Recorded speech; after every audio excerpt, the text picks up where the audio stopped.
What is going on, homeboys and home grills? Papa Bouse here with a brand new episode of a brief overview of a dope game, and today we're taking a look at Storiesâ, The Path of Destinies by Spearhead Games. Now, before we get started, I wanted to thank Spearhead for sending me a copy of this game to review. I mean, the game wasn't free, I had to send out nudes for it, but it was worth it. Anyway, let's get right to it.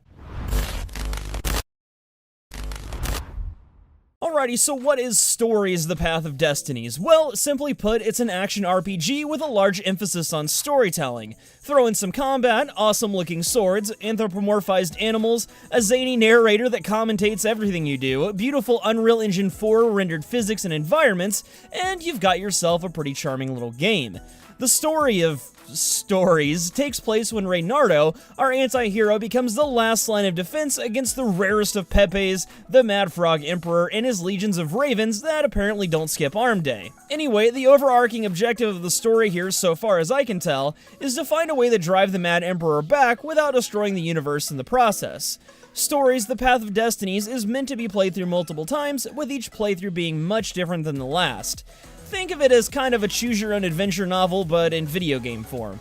The whole mechanic here is to play through, learn what consequences your actions have, and try not to screw up your next playthrough.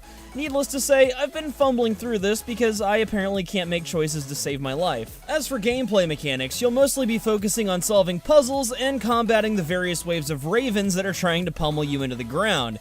The combat at the outset of the game feels pretty bare bones and kind of has a Batman Arkham series feel to it.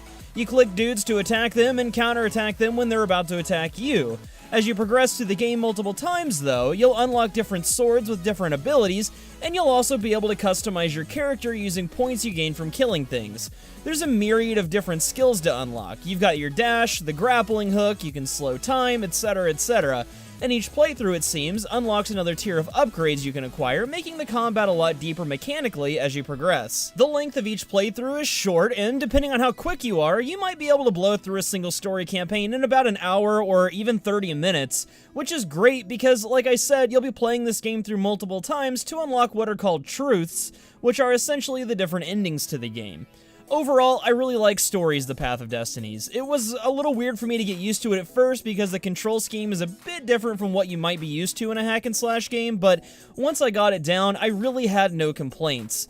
Moreover, the story, despite the game's vibrant art style, is just adult enough without going overboard, and there's plenty of punny dialogue, pop culture references, and humor that's way less cringy than a BouseFeenux video. Probably one of my favorite features of this game, though, is the fact that it's an indie game that isn't in early access. That's right, folks, you actually get a full finished game, which nowadays is pretty much a rarity in and of itself. In summary, though, if you're into hack and slash games with a solid story, high replayability, and fantastic visuals, I'd recommend giving Storiesâ, The Path of Destinies a chance. As a final note, you can pick this game up on PS4 or PC right now through a variety of digital retailers. But that's about all I've got for you guys today as we take a look at Storiesâ, The Path of Destinies by Spearhead Games. Before I end this video, I want to thank all of you that support this series and these videos in general. It's going to be a rough transition, but I'm finally doing work I feel proud of, and I really hope you guys enjoy watching these as much as I enjoy making them. If you do, then don't forget to leave a like to support this video. Until next time, though, I'm BouseFeenux, I'll see you at the next video, and as always, thank you so much for watching.